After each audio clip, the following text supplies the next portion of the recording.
What's up, everybody? It's Suhel with TxMileSplit. We're here with the King, Willem Grundy, top dog here at TxMileSplit. And today we're going to be kind of talking about, the Region 1 El Paso State Qualifiers. We got that coming up on Friday and Saturday. Um, how do you feel about this Region 1, Will? And where do you think, what do you expect to see coming out of this weekend?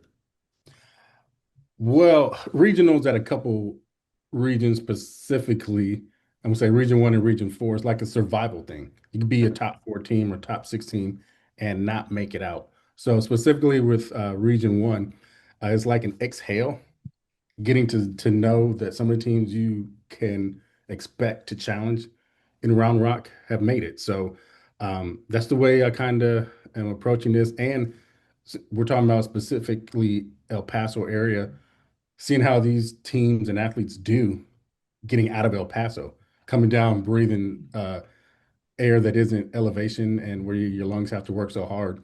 I think that's where probably the only time we really find out how good everybody from that area is. Right, right, right. And one of the things that I think isn't really spoken about much is, in El Paso, personally, I cover it a lot with Sun City Running, but one of the things I would love to see is we need more competitive meets.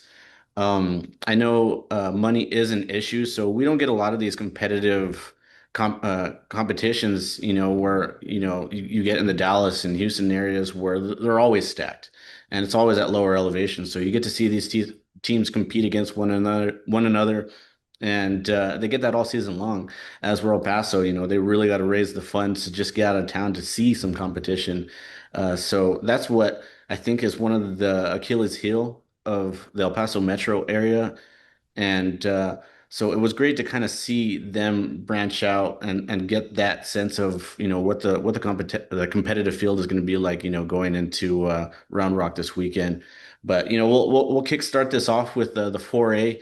I've been really high on this girl all season long, Alexa Martinez from Fabens High School. She was 11th place, had a 12:02 finish there in Lubbock this past week. And this girl has proven to be one of the top female runners in El Paso for a 4A runner. And I think she's fourth overall or somewhere around there for top girls in El Paso, which, for 4A runners, is pretty spectacular. What do you feel like this girl is capable of doing this weekend? I honestly don't know, and I say that because you mentioned how she ranks in the El Paso area, and you know this better than I do. The courses are different, the terrain is different from week to week or the rest of the state, or the beginning of the terrain could be this way in a race, and then the end is completely different, or you're ending on a track. So I think at regionals we were able to see like how she kind of stacks up with the Right. rest of the girls, like everyone else, but. Region 4 1A, man, is no joke. You got No. Can, you have Randall, Dumas is crazy. So I think when I was talking about her coming, like El Paso people coming down, and even though Lubbock is still at elevation, it's probably a little bit easier to breathe in Lubbock than it was in El Paso. So I think we'll see her in Round Rock with better air. And I mean, who knows? I definitely think she can crack the top 10 at state meet, which is what I think will be good for her moving forward. But I think she's just scratching the surface. It's kind of building on what you said. Last year she did qualify as a sophomore and she ended up seventh. Now I do think, like you said, this running field is so much more stacked this year. But I think that she's going to have that experience to draw on and kind of take into her this weekend. And I think that's going to help her kind of build a more solid performance. As I think, from what I've seen from her, over a year transition, the maturity level of her running has also been elevated. So that's going to be a real interesting thing to see. Yeah, and Suhail, I don't know if the audience realizes how tough 4A really is. When those girls from Central Texas and Amarillo, Lubbock area get together with the South Texas girls, like none of these girls, I'm not going to say none of them, but a lot of times they don't get to race each other Right. at all until here. So you have like the Fredericksburg, you have really classic 4A schools that she's going against, and individuals. And I think that's why we saw last year, you said she was seventh. and none of them know who she is, and she doesn't know them, which is like a double, kind of evens things out.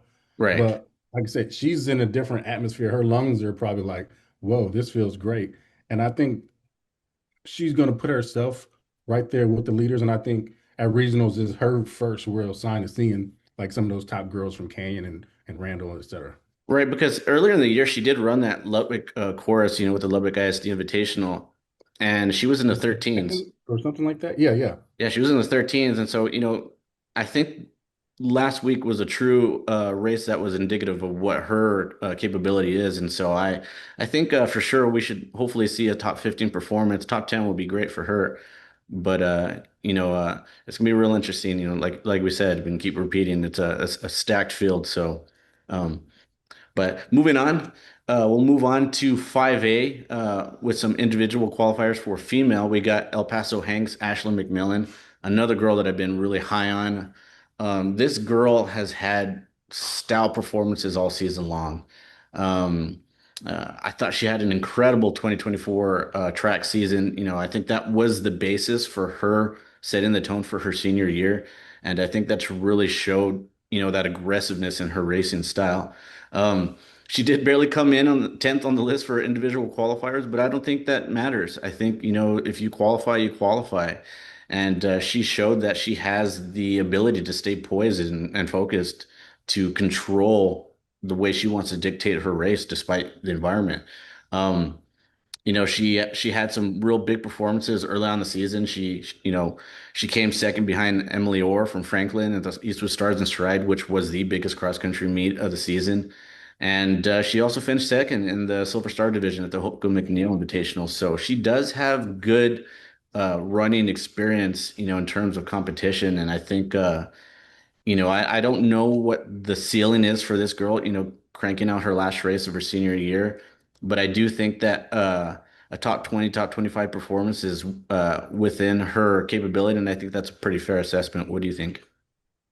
I agree with you. I think the sky's the limit for her as well. I think we're going to see her best race, the best race of her career this upcoming weekend. She's been one of those kids and we've seen kids go in Hanks High School and have immediate success. And then we've seen some who have developed and like McMillan is now getting to reach their peak when it matters and at the end. She, like I said, she went to Lubbock earlier in the year. She went to Hoka in Round Rock earlier this year.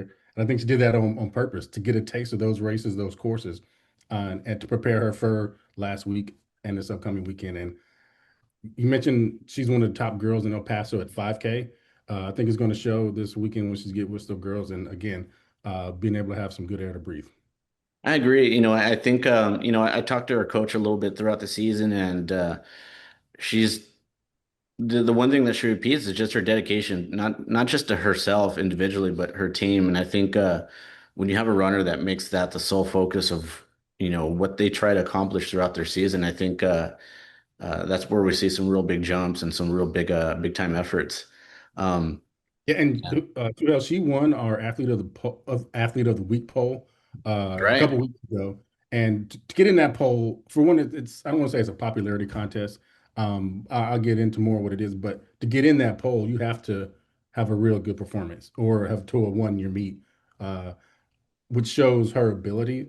But I think what is going to travel well for her is she won the poll, which means she had people to vote for her. That means she has people supporting her, and I think she's going to have support when she gets to Round Rock coming all the way from El Paso. And like I said, possibly her last high school cross country race. She got nothing else to do but leave it out on the course and shout people cheering for her. I agree.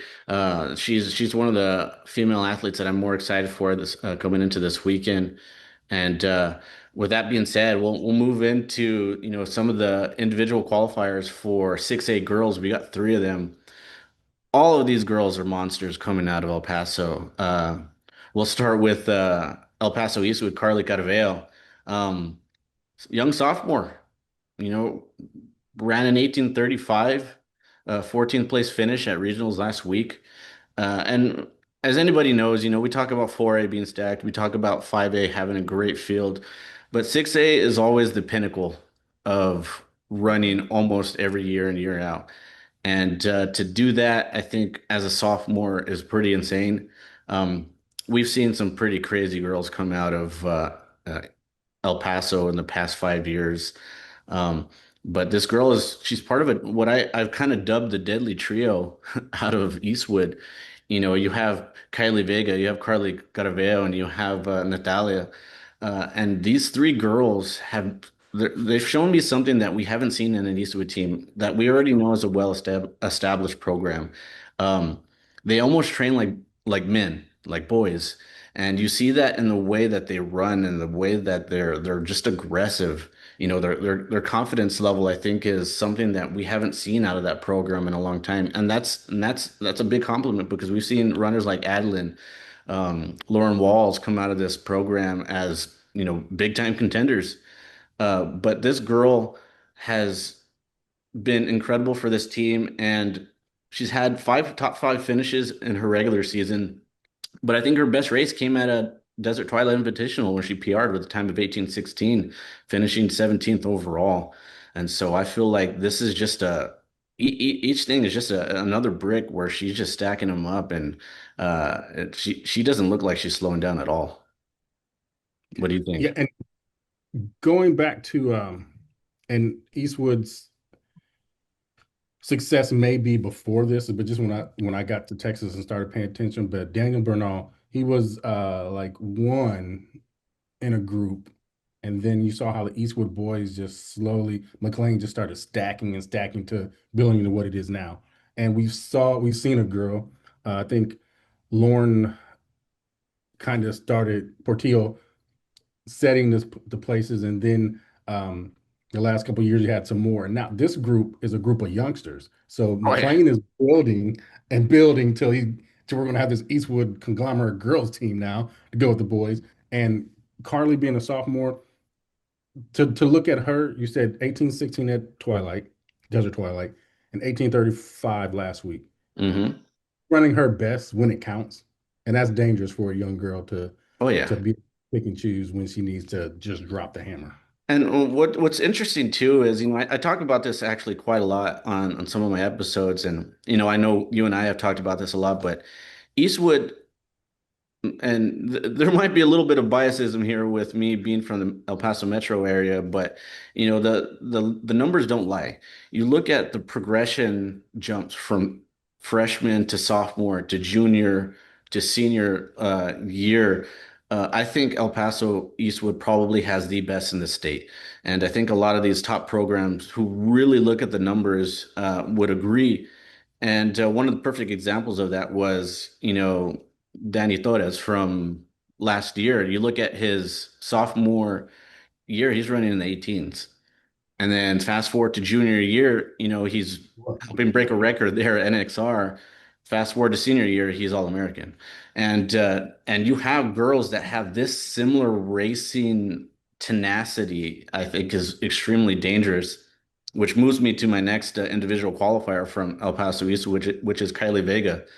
Uh, where the hell did this girl come from? Because as a freshman, she finished fourth overall last week with a PR of 17:58. She's been right behind Emily Orr all season long, and she's really taken our area by storm, coming in at number two on the Paso top female runner 5K list. Six of her top three performances have been proven to be guts and monster races, and probably the toughest competitive fields for her. And her best race also came in an 11th place finish at Desert Twilight.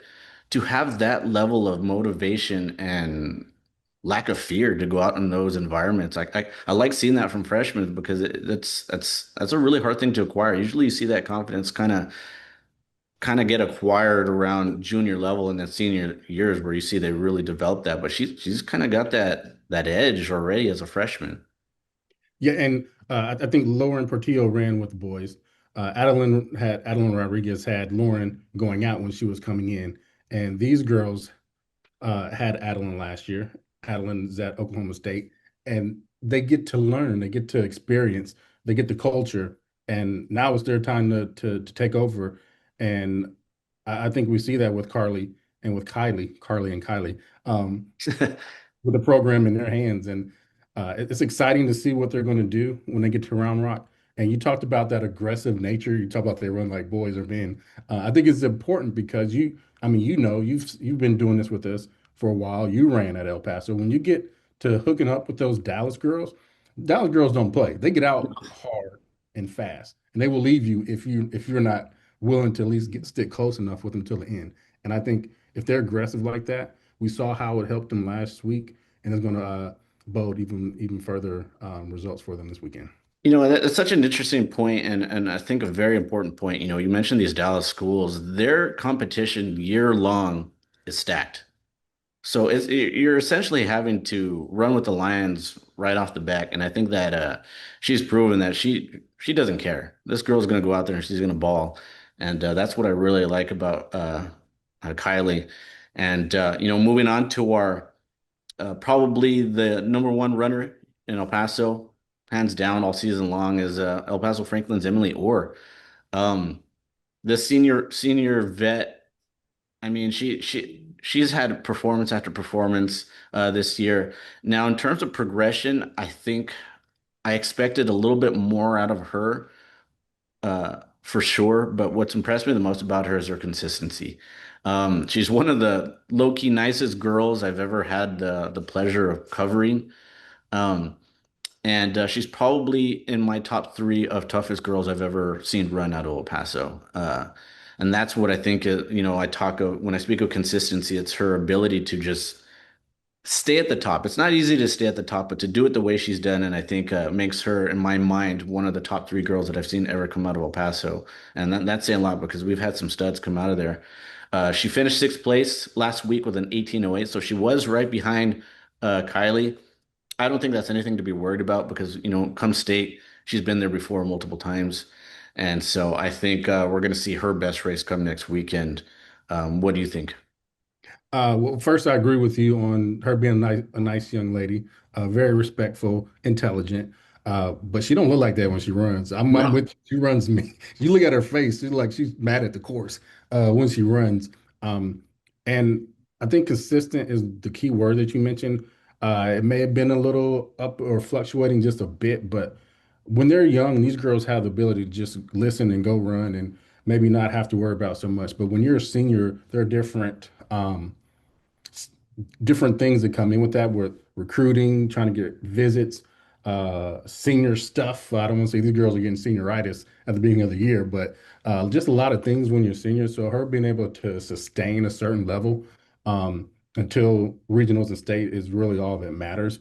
I don't think she ran super great last year at regionals, but she comes back to get top 10 finish at state meet. And I think that experience is going to be huge for her this upcoming weekend. She committed to Texas Tech. She has that out of the way, and now she can just go run and try her best to get back on the podium once Good again. points. Yeah, good points.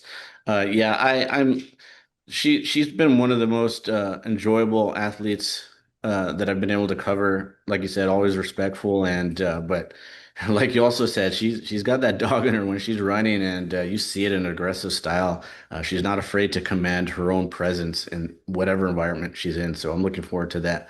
When Uh, she had really good fitness last year at South Lake, she was going against the Flower Mound girls and all the DFW girls. You just saw that grit and her just like pull away at the end to take the lead. And I was really impressed with that. You don't see that too often that early in the season. Usually El Paso kids that go there are more running within themselves. And I think she was earlier, but then she just uh, yeah. took off. All right. Well, moving on to the boys' side, we got some individual qualifiers in the 4A. We got two of them.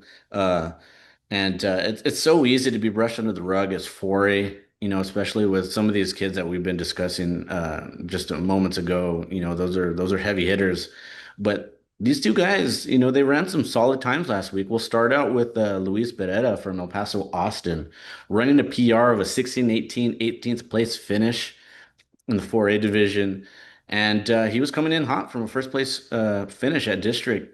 Um, and I think that he's really showed his veteran senior experience as he ran over a minute and a half faster than his previous outing in the Olympic course.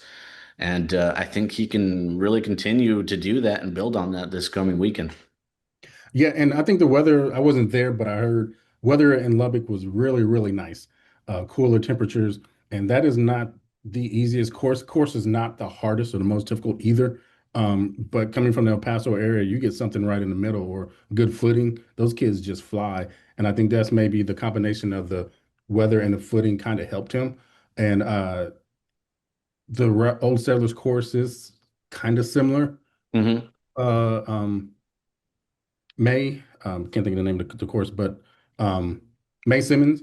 So there's good reason to expect him to do that again. When I was coaching in Houston at Westbury, we at state meet or whatever, we had to go against El Paso, Austin several times, and they had some really good teams and outstanding middle distance runners. So I expect him to be right in line with that tradition.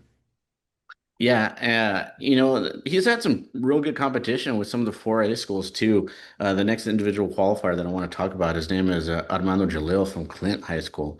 You know, you don't really hear as these schools being, you know, heavy hitters, but they got some, you know, some stars coming out of there.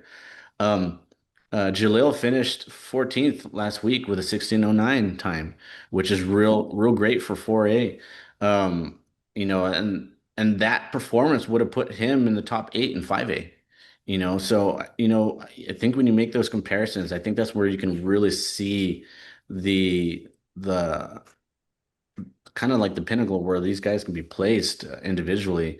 And I think he ran well all season. Some of his best performances coming at his team's Clint Riverside Invitational, the Lubbock ISD Invitational, and District, where he placed top five at each meet. So I think he's shown that he can be one of the more premier athletes coming out of El Paso, and I'm really intrigued about this young man to see what he does next weekend Yeah, that or this intrigue is weekend there rather. for me as well. In just a couple of days, well, on Saturday. When you look at his season, it's kind of been one of just chopping down and chopping down to run at 16:09 last week. And as a senior, if you're looking at getting under sub 16 minutes, that's like within arm reach right there for him to end his high school career as a sub 16 guy. And if he's hungry, that's going to be a good course. And it's kind of like a run through from last week. Well, last week was like a run through for the state meet. And yeah, it's going to be a fast enough race. You're going to have some good kids. You're going to talk about San Ellie in a little bit, but there are some really good, some fast kids in 4A, good teams where you can just get on the ride and roll with it.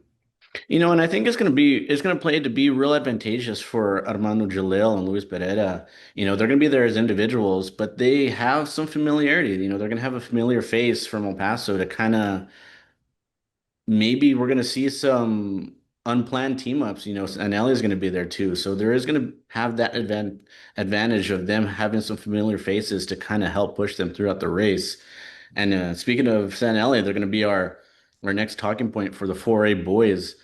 Um, I love this program. You know, there's not a bad thing that I can say about this program, and to see what they've done as a 4A team, um, is nothing short of incredible each year. And not only that, but they've created some athletes out of there that are legit 6A contenders. You know, they're part of what I've dubbed the Big Three in El Paso, and this year they have a real incredible front three with Antonio Ariola, Daniel Maesa, and Johnny Tapia. And I think this boys team, um, you can't count these guys out. You know, there's something special about this community that can only be said and understood if you've experienced it in their culture, you know, firsthand. I know MileSplit did a bit on them a year or two, or I want to say a year or two ago, and it is real special for a reason. You know, they've had some NXN qualifiers come out of there, and to do that out of a 4A school is, I mean, we'll call it like it is. It's ridiculous. They should not be doing that. I don't know about that last part. Saying that, I mean, I agree with everything you said before, but Coach Misa, um, San Elizario was a program that you can talk about the Lulings back in the day, the Woodlands, South Lake, Carroll. Though San Elizario was rattling off state championships, just like those other programs in 4A, and kind of maybe I don't say they carried the classification, but they pushed the classification maybe where there were like the Canyons and the La Ferias and the Salados weren't not those specific schools, but the classification maybe wasn't as strong when Hmm. it was fluctuating, when it was 5A, 4A, and then 6A. Santa Rosario was a strong team that you can count on year after year. And the coaching change a couple of years ago happened, but the program has not missed a beat. Uh, Areola, man, 1532, you know, that's not slow. And then No. running with the guys that was there, especially at May Simmons. We look at Maesa, Tapia, that group of boys, I'm excited to see what they can do. I think 4A is kind of open. As far as a team situation, Right. minus like the Salado, La Feria, Kane, but there's still, and Big Spring, there's still some room there that they can crack up into that and get back onto the podium. Kind of going into that a little bit more in depth, Areola finishes eighth overall in El Paso for the regular season. And that 1532, that was also PR for him. I got to talk to him a little bit. He felt real comfortable with his summer. He was real relaxed. But again, they've really become a premier team in the lower division. And it's been real fun to see.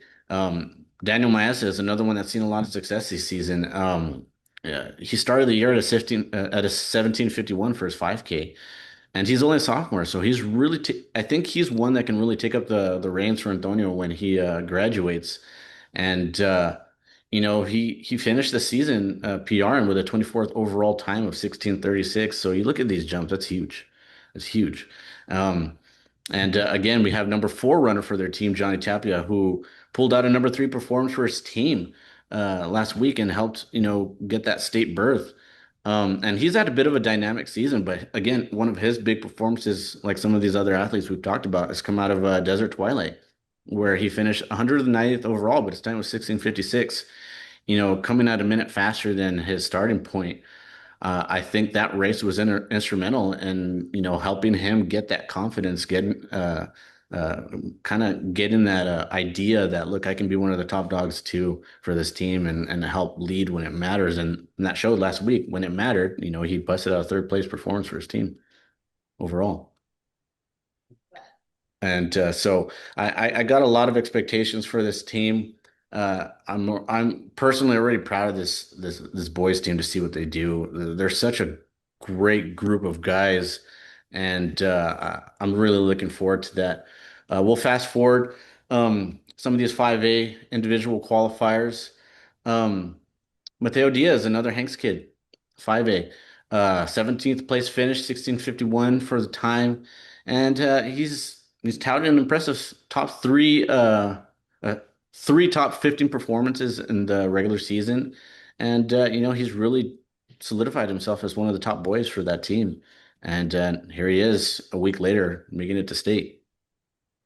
Yeah, and again, these kids are just buying themselves time. Um, when you go to the state meeting, you go individually. Coach is going to bring you and maybe a buddy or someone to like warm up with you and stuff like that. But this gives you an opportunity to just hone in.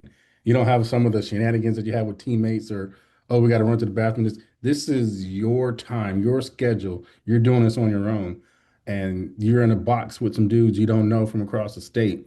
And when that gun goes off, it's you and your race. And I think sometimes that can break kids who don't have that usual schedule or camaraderie. But some kids from El Paso, it's like put them on the line, run a race, they'll go. And I think that's what we're going to see there from him. Yeah, and then great program like we talked with McMillan. So I think we got some good experience coming in that program. I think it's going to really show this weekend. Moving on to another guy that young man that I've seen some great stuff from is El Paso High School Andrew Truax. Um, Stellar performance at district, first place finish, pretty much by himself. He had no competition out there. But he's only sophomore.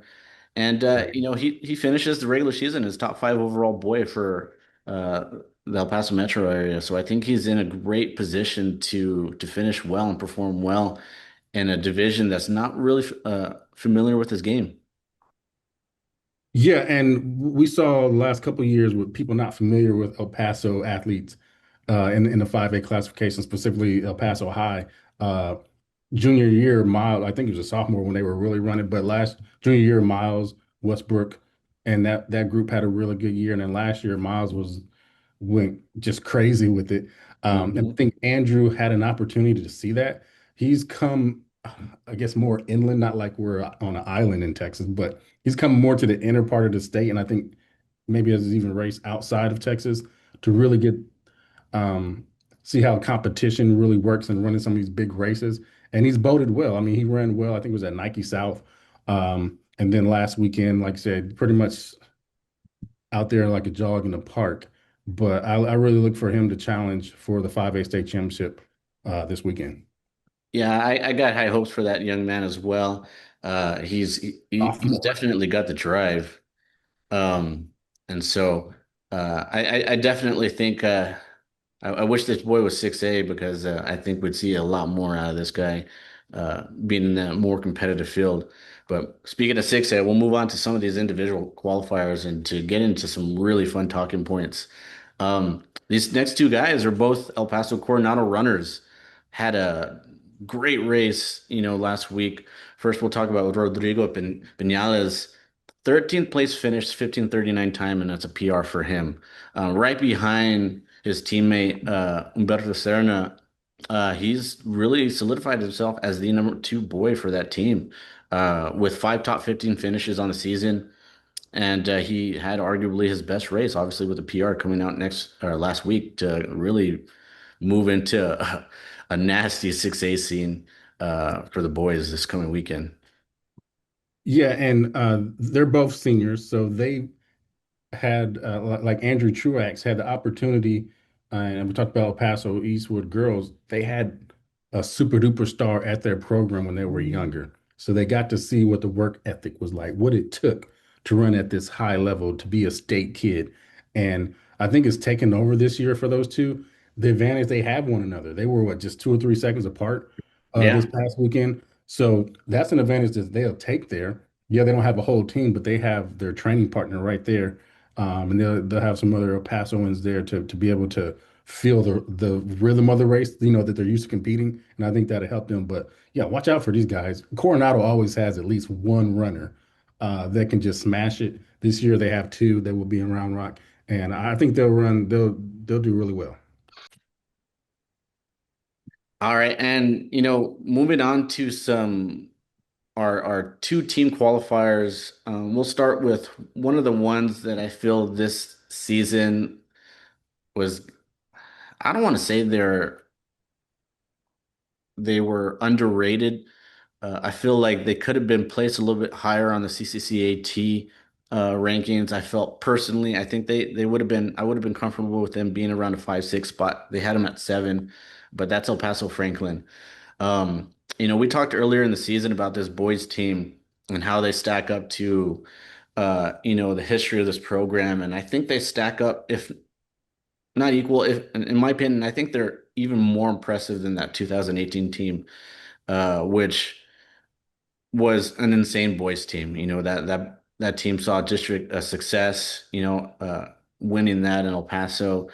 But this boys team is, I think, bar none, the best boys team to come out of this program.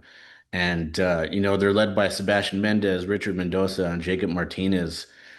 And Mendez has really showed his senior experience and leadership as we get into, the end game for this cross country season. Uh, and he had a fourth place finish overall.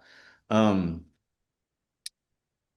uh, you know, this boys team has shown that they're okay being underrated. They're okay with the outside chatter being that this boys team isn't even going to make it to state, and I think that's been one of their driving forces this season. Um, and it's showed the way they've been able to compete. Squeaking into that fourth place finish to qualified state last week with some those top four boys teams at regionals, they're no joke.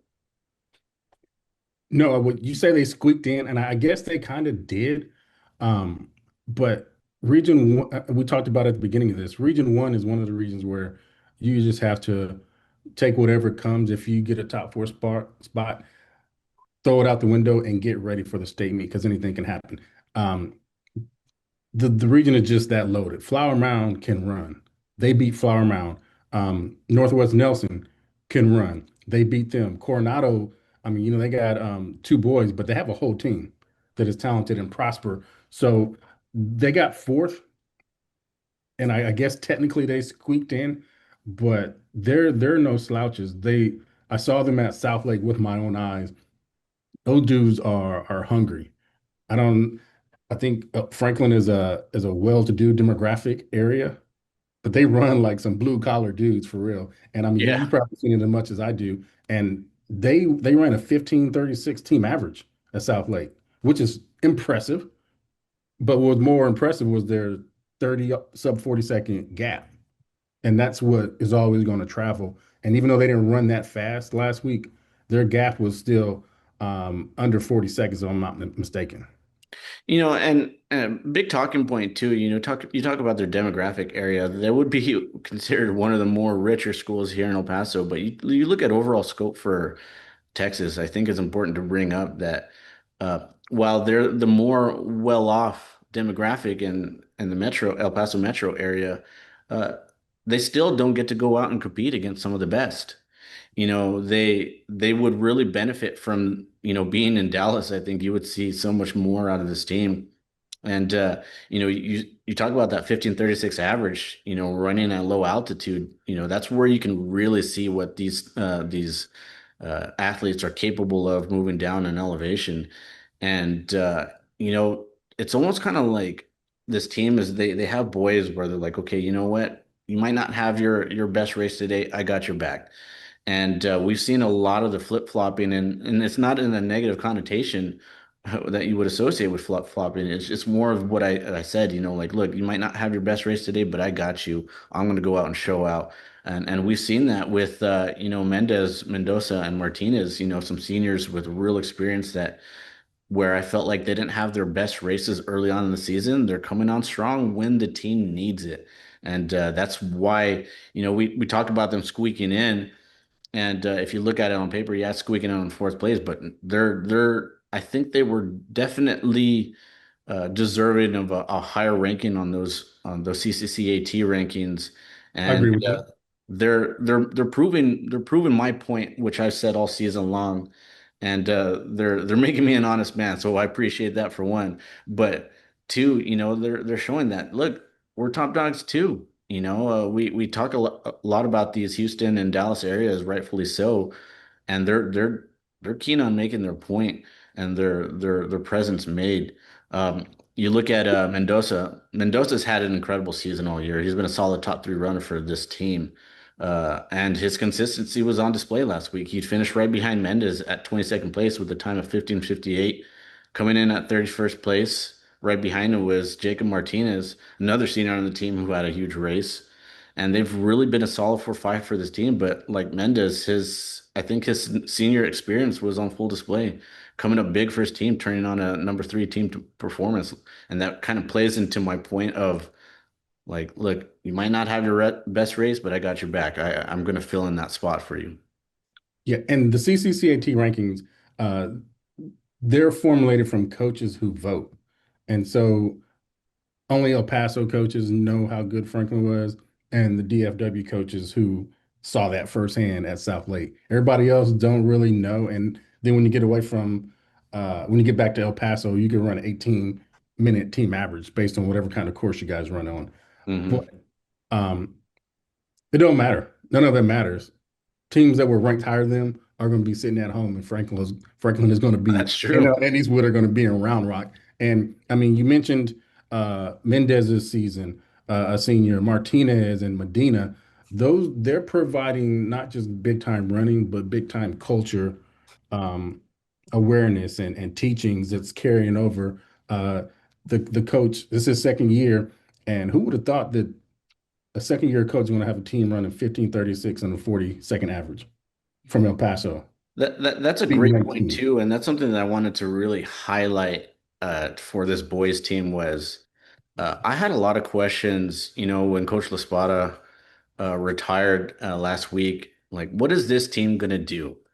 How do they move forward?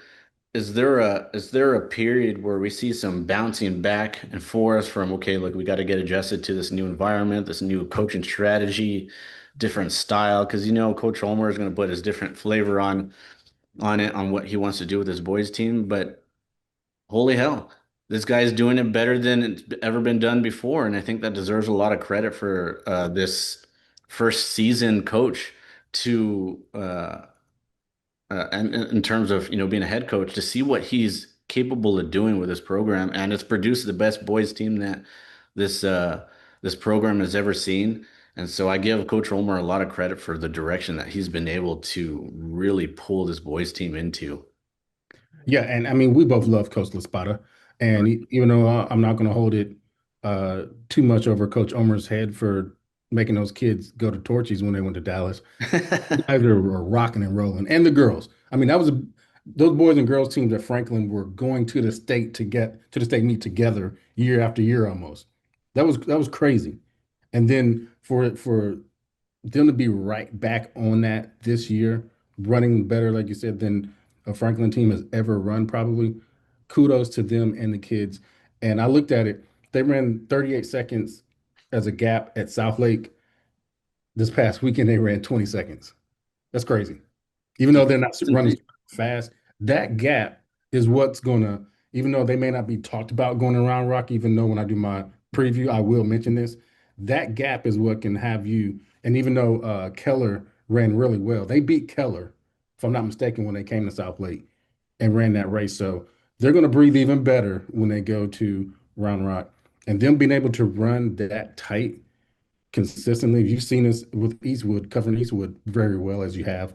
Um, if a team, if Bridgeland or South Lake or Keller or whoever else, Vandergrift or whoever don't have a great day, their consistency is going to put them on the podium. It's such a great talking point too. That's something that I've made one of my more focal talking points. When we're talking about some of these great teams that have come out and showed out, that 1 through 5 split, for people that know running, it's crucial. Okay, that's where you What want to cross be. country is all about. That's how Yeah. you win in cross country. But you look at what the way they've done it, it can really break up some of these other teams, that aren't used to their game. They can be like, okay, well, where are these Franklin boys coming from? Okay, and that can really ruin the dynamic and mess with the dynamic of some other It is teams. going, not can, it is going to, if, yeah, they're going to be in the mix. That's all I can say. So it's going Mess to up be some fun to people's see. teams. Now I don't know if we can see if we can expect a podium, but anything can happen for any given Saturday when it comes to running with some of these boys. They just can have their best race of the season, and so I'm really looking forward to this, seeing what this best Franklin boys team in the history of their program will do this coming weekend. And now moving forward to the head honchos this season, part of the big three in El Paso. Um, I did not expect this boys team to do this well, and that's me coming from someone that's covered this team, has a great rapport with that program. I did not expect this boys team to come out the way they did this year.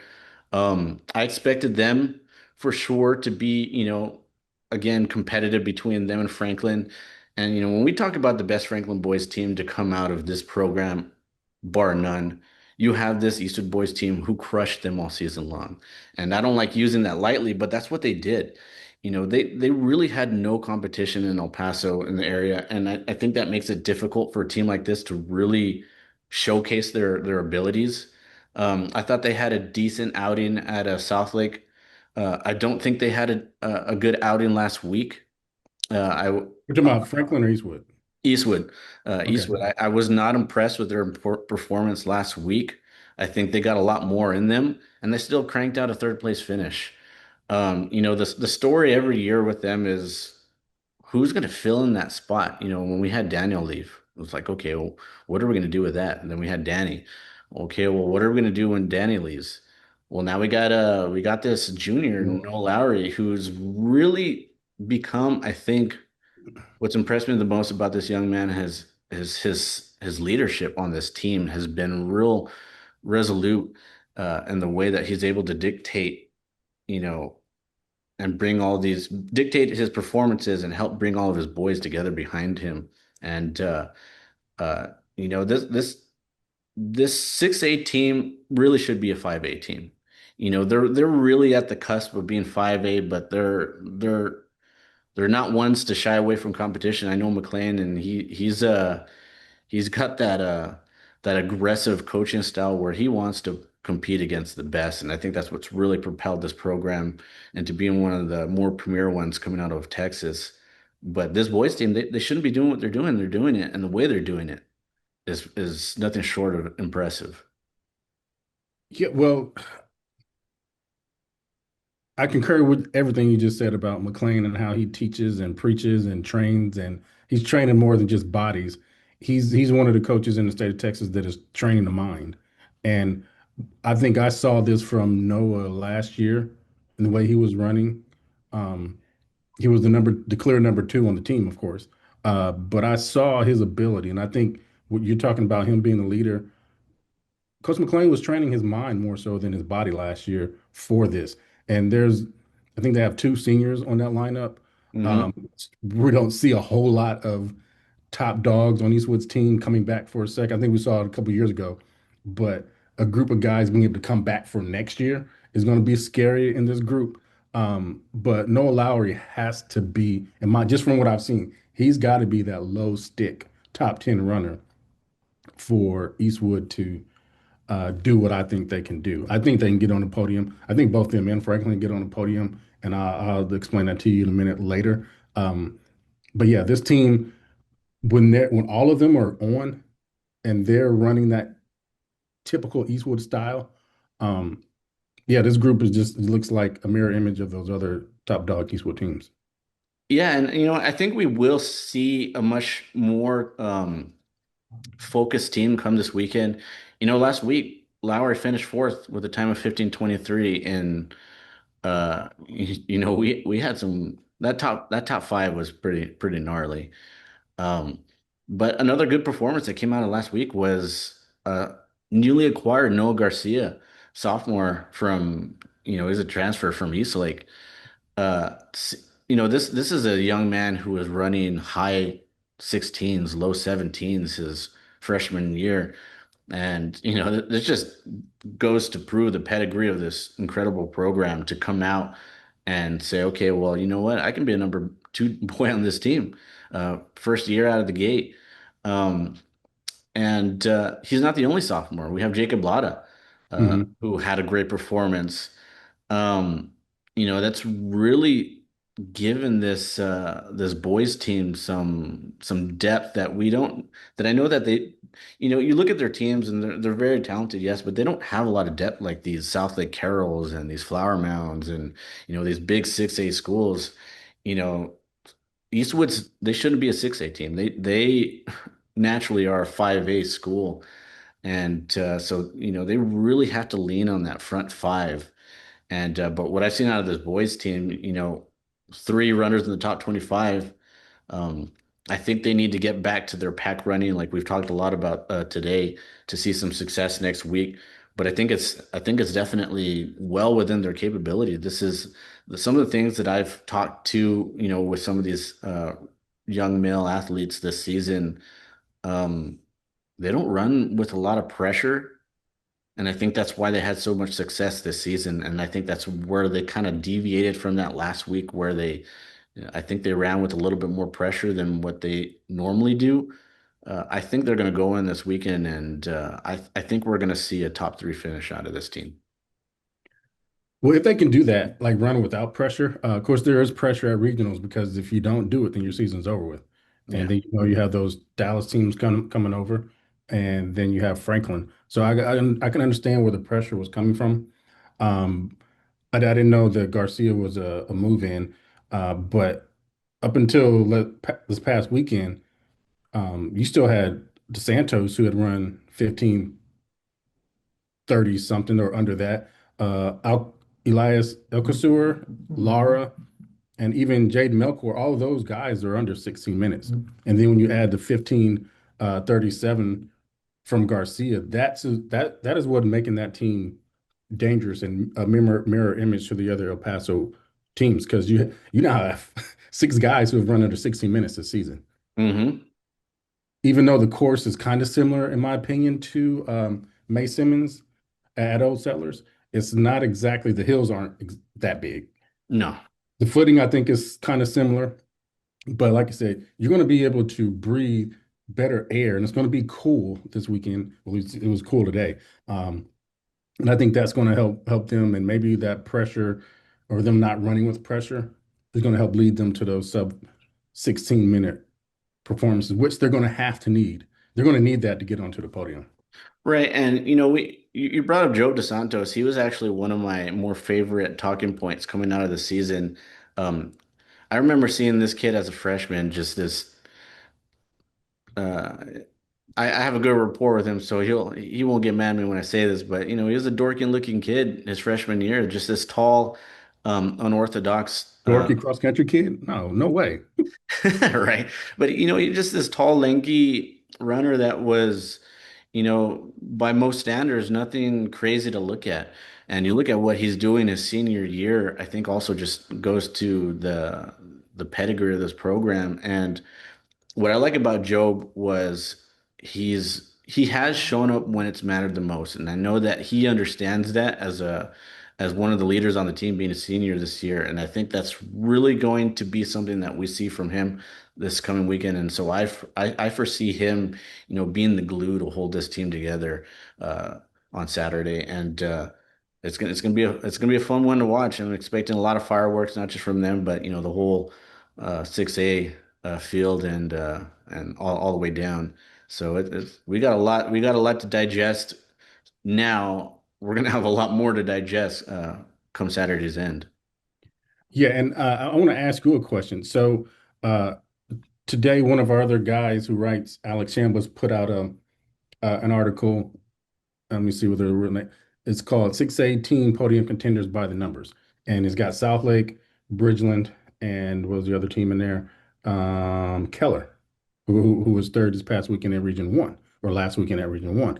And the Vandergrift, Franklin Eastwood, Bowie, a lot of the other teams were left off of there because you can go in depth. I mean, I'll include this in my preview of 6A.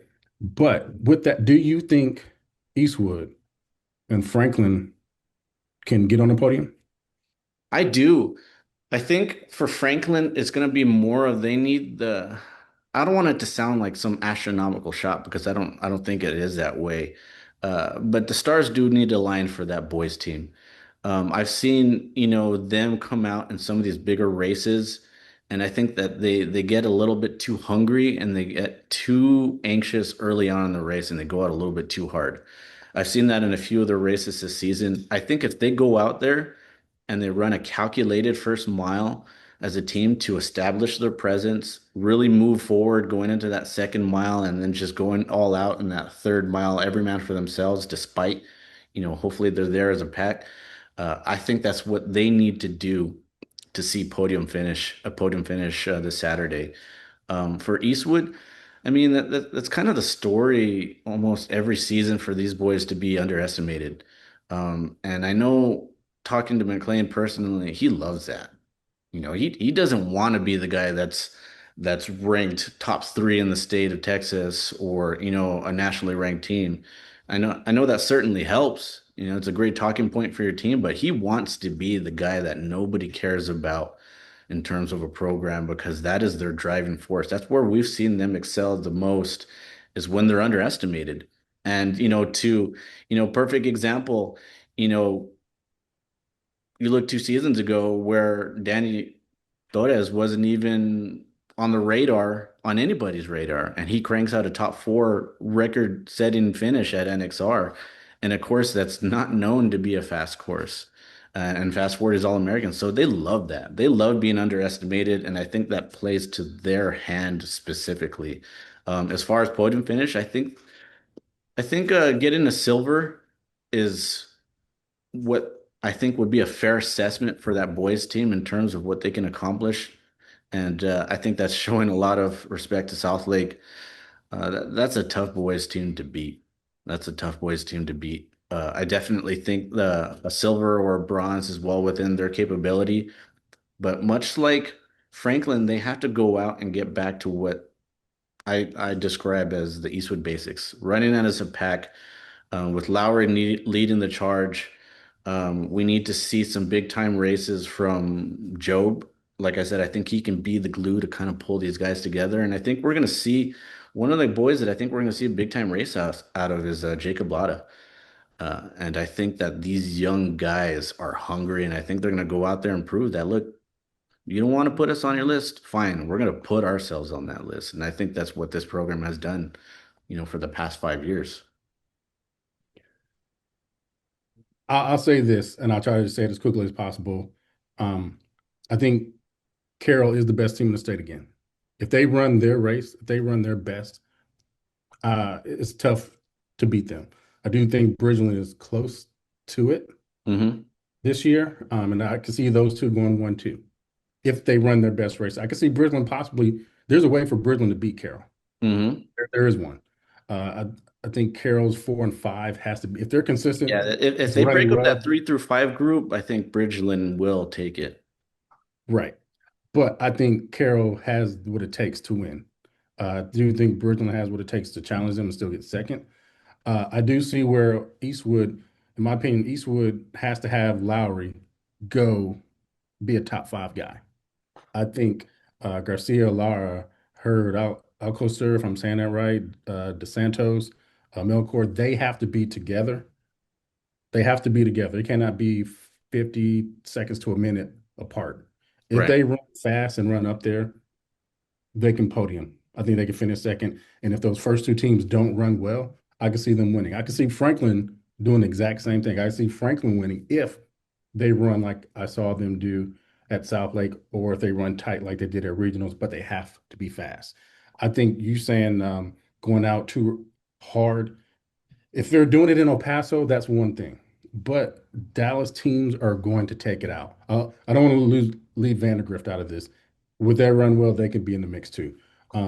But Dallas teams are going to South Lake is going to take it out fast. You know this, I know. Everybody should know this. They're going to take it out fast. That's going to take some of the pressure off a team like Eastwood, Franklin, and Bridgeland. Bridgeland and Vandergrift probably won't go out together as hard. So it's going to be this middle front pack kind of dynamic. Right. But Franklin and Eastwood stay together. They can both win. They can both podium or they can both finish off. That's just what I think. And I think that's what really makes there's something different about the state vibe, the environment. It's almost like a pack of like Buffalo, the way they come around that second mile loop, you got that downhill, and it's just I remember being out there years ago covering it with you guys and just feeling the rumbling of the ground and knowing that, like, if any one of these guys just bumped me with my camera, I was done. I was done. And that's how tight it gets. And it's just such a fun competitive atmosphere where, these guys are going to eat this weekend. They're hungry. And I'm excited to see how it plays out. But how that top 10 is going to be crucial for those for I think for the gold and silver podium. I think that's going to dictate what we see in terms of what team is going to take it, and then in terms of overall, I think for the silver and bronze, we really got to look at that 10 to 25 pack and see, okay, well, who's willing to take it out together and go with these groups and challenge themselves. So it's gonna be a lot of fun. It's gonna be fun, man. I can't wait to see how it plays out. And I definitely think El Paso is maybe one of the strongest contingencies in a while from El Paso. Not that the other years have not been strong, but like when you look at the individuals and the teams from 4A, 3A, 4A, 5A, 6A, you guys are gonna have some good representation there from Sun City. And like anything else, I just want these boys, even not from El Paso, to go out there and have fun because that's what it's all about. And hopefully they don't have anything that they can regret coming out of that race. Can have said it better. All right, well, thanks for tuning in. I know you got a fun schedule this week, and it's only going to get a lot more detailed for you. So thank you for your time, and I can't wait for the coverage. You guys got Yeah, to hey you guys got man, to stay tuned. we're going to be live streaming this, Suhail. So even though you're not coming this year, you could sit at home and watch it live and count and look at the results. And I know you're going to be like watching the results live in living color. But we'll be able to watch the race. Usually we just like post it separately. Hmm. And the live stream has been the start cam, the starting line and finish line. But we'll have a better stream with stuff in between, so everybody at home can check it out and watch with us. Awesome. And before we go, what else can we expect from MileSplit coverage this coming weekend? Well, man, I'm behind on my preview. So as soon as this is over with, I'm gonna go start cranking out these 3A, 4A, 5A, and 6A team previews. We will have, whether you finish first or butt naked last, we will have a mile split tent. Come get an interview. It's not just for the winners, and this is at every meet. We don't just want to talk to the person who gets first, second, or third. Of course, we kind of, for respect, kind of have to try. Right. But if you're there competing, if you've trained, come stop by. If we're not looking for you, come tell them Will Grundy said, interview me. Team, individual, we'll make it happen. We'll have some social media things going on the ground, um, photos, videos as usual. So yeah, we'll try to make this a good wrap up to the UIL state cross country season. And if you haven't already, this is so important for every single athlete. Claim your profile. Oh yes, for sure. Claim your And then the profile. reason to help claim that so you can see what's going on, you can get updates on finishes or you or your parents' uh, personal best. So if you know you ran or jumped or threw a personal best and it's not, you don't get an email, that will let you know. And photos, videos, tags, just keep track of your profile for recruiting purposes and all that good stuff. Yeah, it helps everything coalesce to that specific athlete, and I think that's so crucial. I know I've dealt with multiple athlete profiles this season, and that's why it's important. So, Yeah, and if they need to be merged, Suhail, give them my email address and we'll merge them. But I just want to say, keep doing the great job you're doing over there at Sun City, covering El Paso, because there are just a lot of rich traditions. Like I said, San Eli for years, Tornillo, they'll be back sooner than later. El mhm. Paso, every Coronado, Eastwood, Franklin, Eastlake, Austin, just tons of great athletes and programs there, and you're just doing a great job. I Of appreciate that. Well, these kids deserve it, much like they get from you. So, we'll just keep rocking. As long as these keep rocking, we'll be rocking with them. And thanks for stopping by, and we'll see you soon. I appreciate you, man.